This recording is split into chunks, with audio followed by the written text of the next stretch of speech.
CM Mohan Yadav बयानबाजी कर रहे, इससे पहले भी उन्होंने कहा था कि पहले के मुकाबले 1700 वोट ज्यादा पाए हैं। तो क्या वो ये बताना चाहते थे कि नरोत्तम मिश्रा से ज्यादा जो लोकप्रियता है वो आशुतोष तिवारी की है? अगर इतनी लोकप्रियता थी तो फिर चुनाव वो क्यों नहीं हार गया, दोबारा उसको मौका नहीं मिला? आपको याद होगा 2014 में राहुल गांधी के मुकाबले स्मृति ईरानी अमेठी पहुंच जाती है, चुनाव हारती है, लेकिन उनको बीजेपी। दतिया से 3 बार विधानसभा का चुनाव जीतने वाले नरोत्तम मिश्रा ने क्या कोई योगदान भारतीय जनता पार्टी के लिए नहीं दिया है?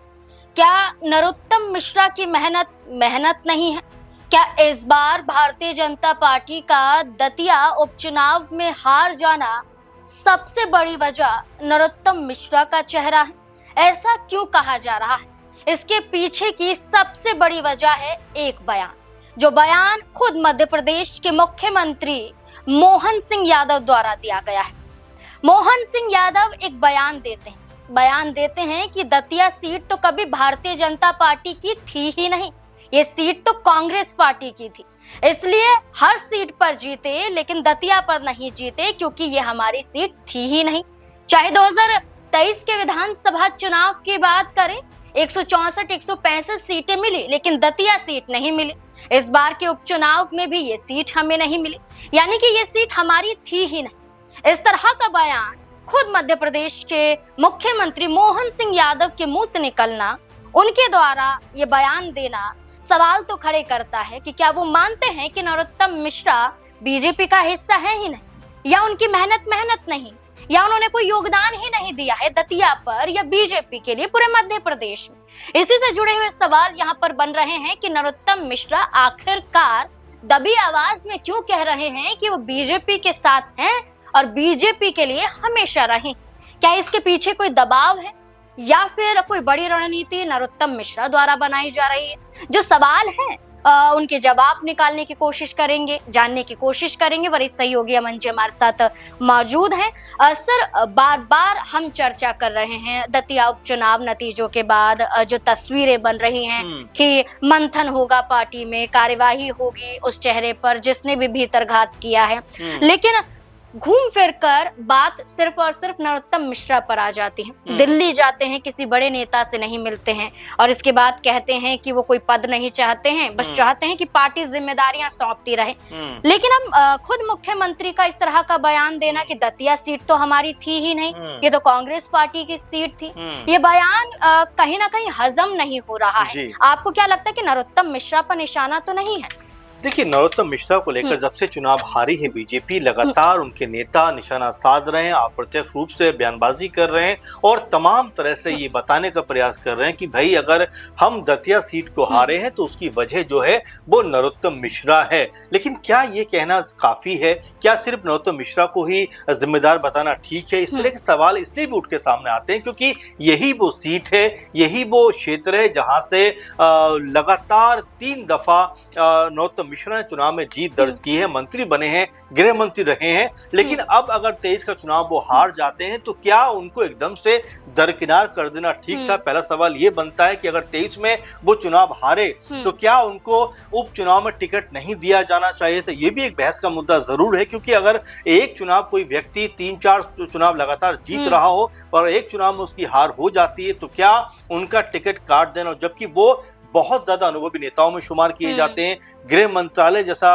महत्वपूर्ण कह सकते हैं विभाग संभाल चुके हैं, लेकिन उसके बावजूद भी आपने देखा किस तरह उनको दरकिनार किया गया और फिर टिकट भी दिया गया तो एकदम नए चेहरे को आशुतोष तिवारी को दिया गया। फिर नरोत्तम मिश्रा से उम्मीद की गई कि भाई आप प्रचार प्रसार कीजिए, इनको जीत दिलाइए, अब चुनाव लड़ा जाता और आपने देखा, सबने देखा कि नरोत्तम मिश्रा लगातार उनके लिए चुनाव प्रचार करते हुए दिखाई पड़े। अब लोगों ने उनको वोट नहीं दिया या कांग्रेस पार्टी के ऊपर ज्यादा बिलीव था, ये भी अपने आप में मंथन का विषय है। सिर्फ नरोत्तम मिश्रा का नाम ले देना मेरे ख्याल से काफी नहीं होगा और उचित भी नहीं होगा, क्योंकि अभी तक कोई भी आप देखेंगे कोई मंथन नहीं हुआ ऐसा जहां पर ये निष्कर्ष निकला हो कि नरोत्तम मिश्रा ही जिम्मेदार है। तो मिला जुला कर जिस तरह का माहौल बनाया जा रहा है उसमें नरोत्तम मिश्रा के नाम को जबरदस्ती घसीटा जा रहा है। लेकिन अब यहाँ पर दतिया सीट की बात का जो जिक्र आप भी कर रहे थे कि जिस तरह सीएम मोहन यादव बयानबाजी कर रहे, इससे पहले भी उन्होंने कहा था कि पहले के मुकाबले 1700 वोट ज्यादा पाए हैं। तो क्या वो ये बताना चाहते थे कि नरोत्तम मिश्रा से ज्यादा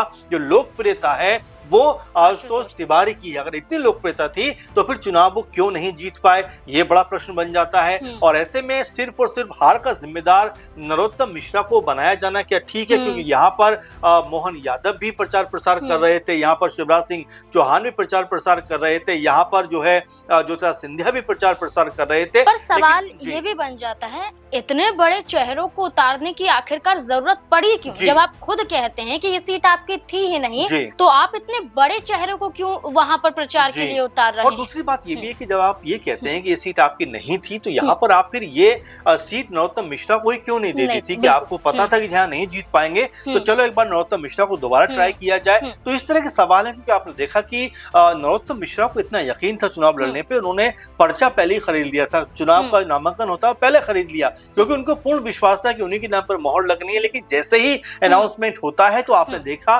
उनके समर्थक बुरी तरीके से जो यहाँ पे नाराज हो जाते हैं, कहते हैं कि भाई ये किस तरह का आपने जो है काम किया है, जहां पर नरोत्तम मिश्रा 3-4 बार जिस सीट से चुनाव जीते हो, 23 में सिर्फ हार के बाद क्या उनको इतना छोटे लेवल पे लेकर जाओगे कि उपचुनाव में भी उनको टिकट नहीं दोगे? उसके बाद में आपने देखा कि उनके समर्थकों ने रोड तक जाम कर दिया, बीजेपी को अल्टीमेटम दे दिया और तमाम तरह के की बात यहाँ पर कहते हुए नजर आए कि अगर 24 घंटे में टिकट नहीं दिया गया तो फिर बीजेपी को उसका खामियाजा भुगतना पड़ेगा। और जब चुनाव के परिणाम सामने आए तो हमने देखा भी कि उन्हीं जो लोगों ने जो अब तक बीजेपी के लिए वोट कर रहे थे, शायद बीजेपी के लिए वोट नहीं किया और इसी वजह से कांग्रेस पार्टी चुनाव जीती हुई दिखाई। यहाँ ये भी देखेंगे कि सामूहिक इस्तीफा भी पेश किया जाता है, तो आप नरोत्तम मिश्रा के प्रभाव को देख सकते हैं कि जब हर कोई अपना पद छोड़ने के लिए तैयार है, पार्टी छोड़ने के लिए तैयार है, तो नरोत्तम मिश्रा का प्रभाव दतिया पर क्या होगा। लेकिन अब आप ये देखिए कि नरोत्तम मिश्रा बड़ा चेहरा है, वो लगभग 6 बार विधानसभा का चुनाव जीत चुके हैं, 3 बार दतिया से जीतते हैं और इससे पहले भी वो 3 बार चुनाव जीतते हैं। तो आप ये देखिए, आपने कहा कि गृह मंत्रालय भी वो मध्य प्रदेश में संभाल चुके हैं, शिवराज सिंह चौहान के कार्यकाल में बड़ा चेहरा है और एक वक्त पर सीएम रेस में भी देखे जा रहे थे।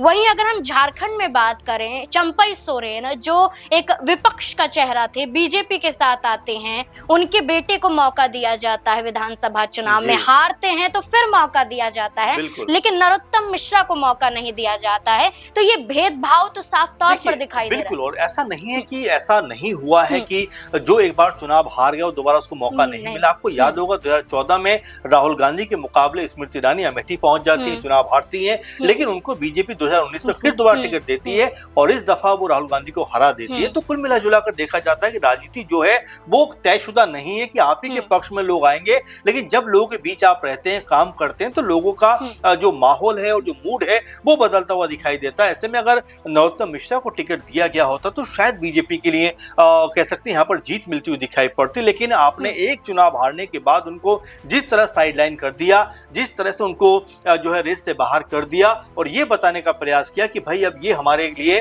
कोई बहुत जरूरी नहीं है, क्योंकि खुद नरोत्तम मिश्रा ने ये बात कही कि 2.5 साल से मैं एक कार्यकर्ता के तौर पर काम कर रहा हूं और आगे भी 2.5 साल तक एक कार्यकर्ता के तौर पर काम करूंगा। आप जरा ये भी देखिए कि तमाम ऐसे लीडर होते हैं जो चुनाव हार जाते हैं और पार्टियां उनको जो है राज्यसभा भेज देती है। उपेंद्र कुशवाहा को आप देखिए 2024 में लोकसभा चुनाव हार जाते हैं, फिर उनको जो है राज्यसभा भेज दिया जाता है। तो ऐसे में क्या नरोत्तम मिश्रा के लिए चीज नहीं हो सकती थी? तो ऐसे में शिकायत जरूर उनकी है और यही बात जब वो दिल्ली आए थे कहते हुए दिखाई दिए कि मैंने किसी से मिलना जरूरी नहीं समझा, ना कि समय मांगा और बिना मिले नेताओं से वो वापस चले आते हैं। इसका मतलब कहने को उनके मन में दर्द जरूर है। अब यहाँ पर उनको जिस तरह से तमाम नेता अप्रत्यक्ष रूप से बोलते हुए दिखाई पड़ते हैं, कभी इमरती देवी बयानबाजी कर देती, कभी आशुतोष तिवारी खुद बयानबाजी करते हुए नजर आते हैं। तो ऐसे में लगता जरूर है कि नरोत्तम मिश्रा के साथ कहीं ना कहीं एक बड़ा खेल जरूर हो रहा है, जहां पर उनको इस हार का जिम्मेदार बनाकर जो राजनीति है, जो सक्रिय राजनीति की बात करें, वहां से लगभग हटाए जाने का प्रयास किया जा रहा है। हालांकि वो खुद भी कह रहे हैं कि मैं अब आगे नहीं जाना चाहता किसी बड़े पद का और किसी भी बड़े चाहे एमपी एमएलए का मुझे कोई लोभ नहीं है, वो बस सक्रिय रहना चाहते हैं कार्यकर्ता के रूप में। तो क्या वो उससे भी उनको वंचित करना चाहते हैं? कम से कम इस बयानों से तो ये लगता हुआ दिखाई पड़ता है। बिल्कुल, अब 2023 के बाद 2026 में उपचुनाव और 2028 में फिर विधानसभा का चुनाव।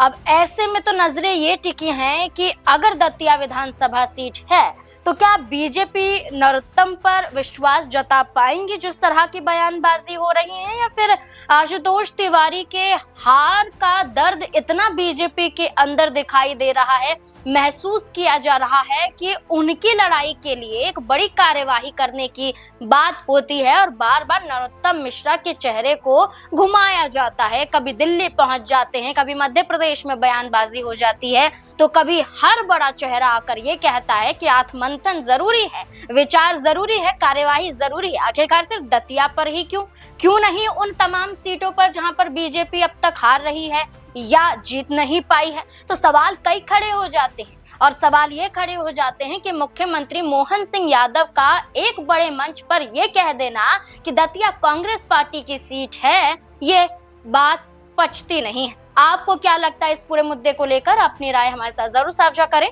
धन्यवाद।